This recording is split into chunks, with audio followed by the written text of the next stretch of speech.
Hello बच्चों, let's see this question and the question is using conventional methods for diagnosing is not very relevant because and the options are not reliable, early detection is not possible, results are incorrect and option D all of these.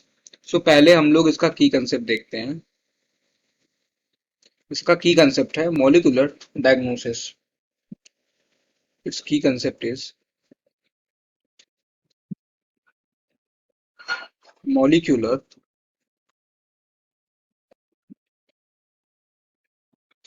diagnosis.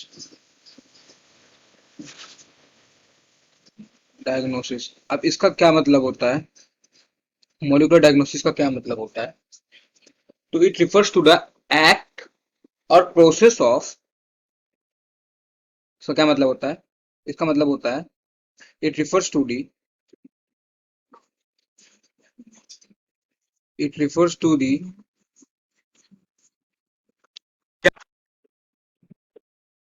refers to the act or process of determining the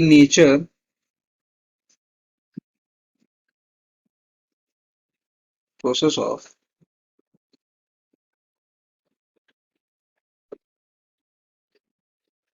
determining the nature and cause of disease. Process of determining the nature and cause of disease. Determining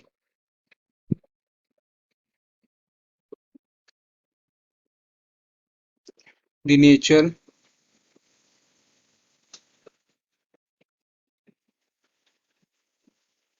and cause of disease.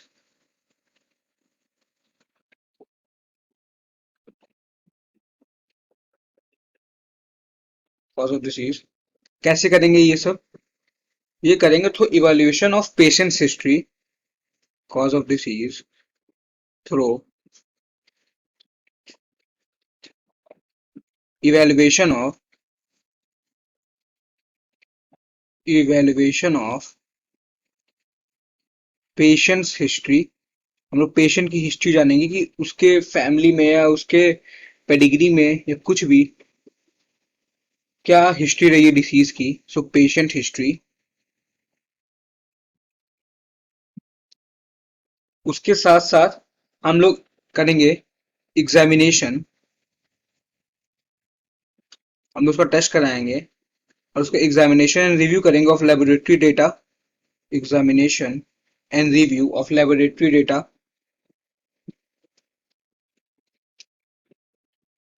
Review of laboratory data.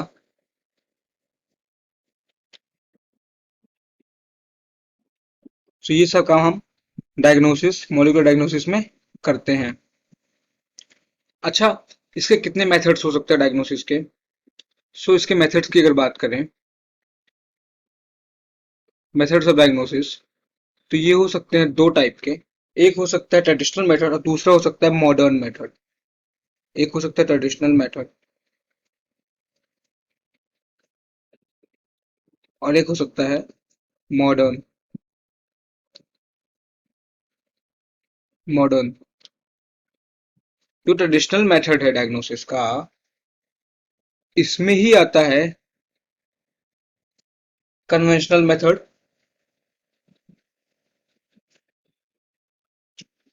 Conventional method. अभी conventional method क्या होता है? What is conventional method? So normally conventional method में हम लोग test कराते हैं serum का और यूरिन का. सो कन्वेंशनल मेथड में क्या होता है? सेरम एंड यूरिन एनालिसिस होता है.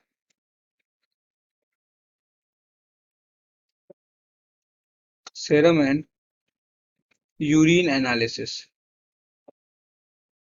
और इस वजह से हम लोग जो डिसीज का पता लगाते हैं. लेकिन इसकी एक डिमेरिट ये है कि जो सेरम में और यूरिन में जो डिसीज होता है, ये तुरंत नहीं आता है. जब बहुत ज्यादा फैल जाता है या बहुत ज्यादा जब एक्सेस हो जाता है बैक्टीरिया वायरस या वो डिसीज, तब जो है उसको हम लोग डिटेक्ट कर सकते हैं.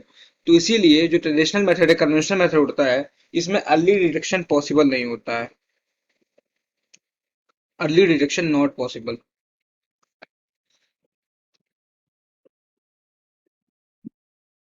Early detection not possible.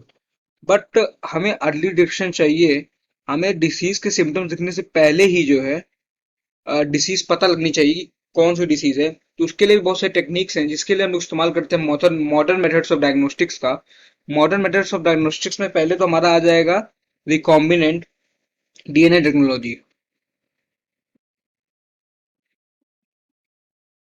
इसकी हेल्प से हम पता कर सकते हैं रिकॉम्बिनेंट डीएनए टेक्नोलॉजी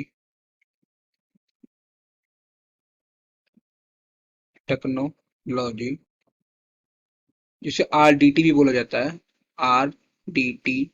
दूसरा है polymerase chain reaction, polymerase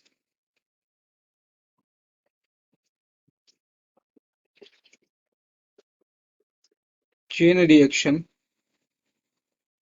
polymerase chain reaction में हम लोग जो है जेनेटिक मटेरियल को थाउजेंड्स टाइम एम्पलीफाई करते हैं, बहुत ज्यादा एम्पलीफाई कर सकते हैं, बिलियंस ऑफ टाइम भी एम्पलीफाई कर सकते हैं। और तीसरा है एंजाइम लिंक इम्यूनोसॉर्बेंट एसे,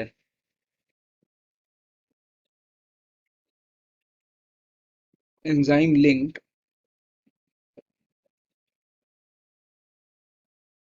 इम्यूनो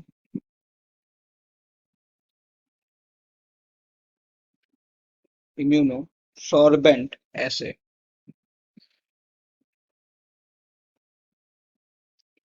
सॉर्बेंट एसे। इसे शॉर्ट में बोला जाता है ELISA, ELISA, that is enzyme linked immunosorbent assay. और एलिसा में होता है एंटीजन एंटीबॉडी इंटरेक्शन। सो ये कुछ मेथड्स हो गए। अपने क्वेश्चन पे आते हैं। हमारे क्वेश्चन में से पूछ रहा है using conventional method for diagnosis is not very relevant because, कि ये नॉट रिलेबल नहीं, अर्ली डिटेक्शन इसमें नहीं पॉसिबल होती, बिल्कुल सही बात है। और रिजल्ट्स आर इनकरेक्ट, नहीं रिजल्ट जनरली इनकरेक्ट नहीं होते हैं, तो ये ऑप्शन भी गलत हो जाएगा। तो और दिस तो होने से रहा, तो करेक्ट आंसर है वो हो जाएगा option B, that is early detection is not possible. Conventional method में अर्ली डिटेक्शन पॉसिबल नहीं होता है, इसीलिए इसको रेलेवेंट नहीं मानते हैं। I hope you understood well. Thank you and all the very best.